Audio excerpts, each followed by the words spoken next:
لفيت ياما وقالوا لك ايه؟ كشخ صيادين القضابة. أنا بطالب إن عندي صيادين من ورد النيل بيجي يلموا بلاستيك، ازاز بلاستيك من الشوارع عشان يبقوا ياكلوا، مش لاقيين لقمة عيش ياكلوها. ورحنا المحافظة ورحنا لكل وزارة ورحنا جميع الناس المسؤولة خالص، ما فيش حد اليوم معنا بأي اتجاه. والناس بتعاني من الجوع ومن الفقر اللي هم شايفينه. طيب يا عم محمد، الأزمة ديت بتاعت ورد النيل بقالها قد إيه؟ يعني إحنا النهاردة يوم 25/5، ومن إمتى الكلام ده؟ 3 شهرين أو 3 أشهر. يعني 3 شهور والحل على هذا الشكل. بقول لسيادتك إن في صيادين بتلم جزايز بلاستيك. طيب الإصابة مثلا في مجرى النهر من بادية منين وبتنتهي فين؟ يعني من مستوى البحر بحاله.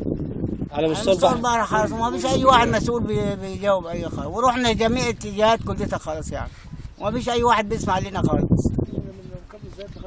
يعني